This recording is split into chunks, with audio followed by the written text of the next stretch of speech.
We continue to track Tropical Storm Bret moving through the Atlantic and closer to the Lesser Antilles. What's going on, guys? I'm certified meteorologist Jonathan Kagas, and in this video, we are going to have the latest update on Bret and also the potential impacts that it could bring to parts of the Leeward and Windward Islands. We have tropical storm watches posted for some of the islands as we move over the next couple of days. We're going to break that down, talk about how strong the wind could be for the Caribbean, also how much rain can be expected. Then on the heels of Bret, we also have Invest 93L, that area of investigation. It also has the potential to become a named storm over the next couple of days. We're going to take a look at some of the models on that and where that could be headed as well. Hey, before we get into the video, if you do want to stay updated this hurricane season, you have to hit subscribe. Please do that. And if you find this content valuable, if you like what you see here, please give it a thumbs up. It really does help us out a lot. All right, so there's the latest on Bret. It's been looking thankfully sad over the last few satellite runs here. And there you see, trying to get some convection, some thunderstorm activity around the center. You do know, though, you do see here that it's kind of fanning out to the east. It is under the influence of some wind shear. It's been sucking in some drier air. Again, all good things to help keep the intensity down. Model guidance has responded with a weaker system as well over the next couple of days. You see, as of the 5 o'clock advisory on June 20th, 45-mile-per-hour tropical storm. Now, the latest track from the National Hurricane Center takes this towards Barbados as we move towards Thursday afternoon. So the next couple of days, there is Barbados, that speck. Again, it's in the cone. Again, the cone just projects where the center could go. So impacts always felt outside of the cone. So remember that in Barbados, again, as we're not smack dab down the center, that constitutes and allows for a little bit of that uncertainty for where the storm could go. And then you see it kind of moving towards St. Lucia, give or take, towards Martinique, towards Dominica as well, and then passing south of Puerto Rico in the Virgin Islands. So again, as of this latest track Friday afternoon, a 60-mile-per-hour tropical storm likely staying south of Puerto Rico, maybe getting some of the outer bands, but the bulk of this storm, the most intense winds, the strong tropical storm force winds, are likely going to stay south of Puerto Rico. I want to show you the latest spaghetti models here, and we do have more agreement. You're going to notice here, again, a lot of these take the storm towards Barbados and towards the Windward Islands, Dominica, Martinique. Some of these try to take it towards San Juan. I will say, if you were watching one of our previous videos, we were talking about a stronger storm would tend to lift this towards the Northeast Caribbean, whereas a weaker system, we would see this come right on through the Lesser Antilles, which is what we are seeing. The hurricane warf here has been aggressive for this entire lifespan of the storm thus far. This is an outlier, so I'm not expecting the storm to track towards Puerto Rico. Again, certainly it's in the realm of possibilities, but you saw the cone there. The Hurricane Center also thinking that it is going to stay towards the consensus. The Navy model also wants to do a quick little button hook there towards the Turks and Caicos. With all likelihood, we're likely going to see this work into the Caribbean following the consensus here of these models, and then kind of fizzling out as it gets kind of south of Jamaica. We're going to watch for what happens there, but there are a lot of indications that this is just kind of fall apart once it interacts with wind shear towards the central and western Caribbean. So important to know that.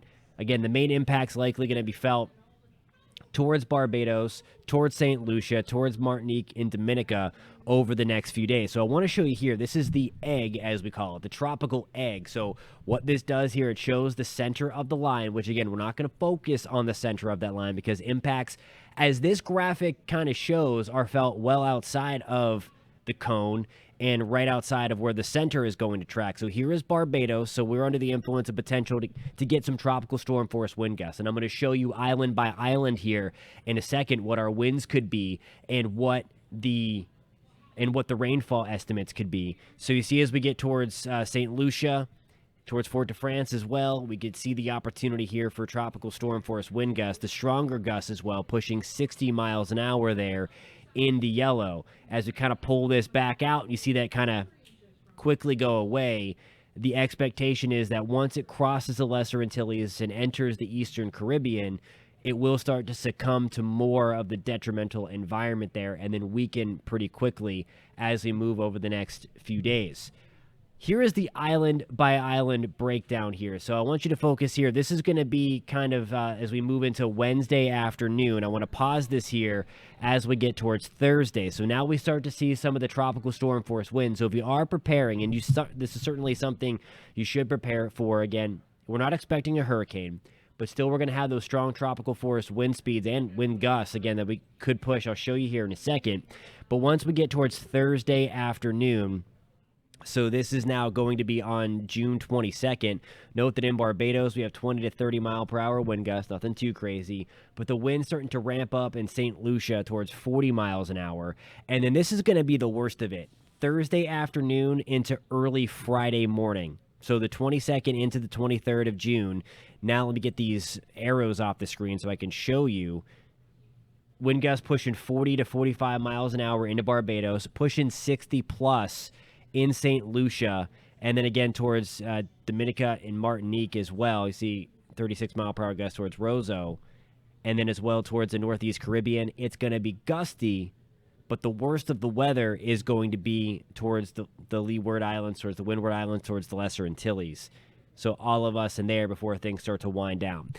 Here is the model. This is the Euro model kind of showing the timeline here in a better perspective as we take this out towards June 22nd. And there we go with some of the heavy rain, again, affecting the Lesser Antilles. Barbados, we're getting slammed with some really heavy rain now. Gusts, again, as I showed you, towards 40 to 45 miles an hour, so tropical storm force. And then those stronger gusts really trying to push in towards St. Lucia, Dominica, and then getting towards the Eastern Caribbean, and then kind of losing, at least from a model perspective, the storm itself as it gets on that kind of parallel latitude with Jamaica as well. In terms of the rain, there we go towards Barbados, towards St. Lucia. I would say widespread. A lot of times tropical forecasts and the models are underdone. I would say a widespread 3 to 6 inches of rain is going to be possible. This should start to pick up forward motion as well. So this should not linger too terribly long for us in Barbados, in St. Lucia. But I would say a widespread 3 to 6 inches of rain is going to be possible for us in the Lesser Antilles, and then isolated higher amounts. So certainly we could use the rain in this area. A lot of this is going to be beneficial, but again, we want to watch for mudslides and things like that as well. On to Invest 93L. And 93L is also thankfully looking pretty sad. Again, we don't want these things to develop, of course. Here again is, let me get my arrow back. In this area, that is Tropical Storm Bret. This X, right on the heels of Bret, is Invest 93L. And again, that red area is the area that 93L could become our next tropical depression or named storm. The next name on the list would be Cindy. We'll see if that happens. There's also a very healthy wave coming off of Africa on the heels of what is Invest 93L. And again, Invest just means it is the area of investigation that the Hurricane Center highlights that this could become a named system. They start to pay extra close attention to it. They run all their models on it. I'll show you some of those models coming up. But then again, right on the heels of 93L, there is another more impressive wave getting ready to roll off of Africa. Again, this looks much more like August than June. We keep talking about that. There's not much to 93L right now. So that is some very, very good news. Again, there's very limited thunderstorm activity. Here is the center of circulation. And again, there's a little bit of a curl on the northern side. But in terms of the thunderstorm activity, it is pretty much non-existent. So again, some good news there. In terms of the models with 93L, most of them tend to take the system up and out like that. So this does not look like we are going to be dealing with a Caribbean threat when it comes to 93L. And again, here is kind of a wide view of what is now Tropical Storm Bret firing some thunderstorms at the moment, but nonetheless, it is succumbing to some wind shear, which is what we like to see. And again, no longer forecast to become a hurricane. 93L, even if it does become a depression or a named storm, likely going to work its way northeast of the Caribbean islands. Hey, thanks so much, guys, for tuning in. Again, if you found this video helpful, please give it a thumbs up. It really does help us out a lot. And if you do love staying on top of the tropics and as we break down some of the science and meteorology behind it, and of course the impacts to where you could be watching from, you've come to the right place. Please hit that subscription button, that subscribe button, and we will catch you next time.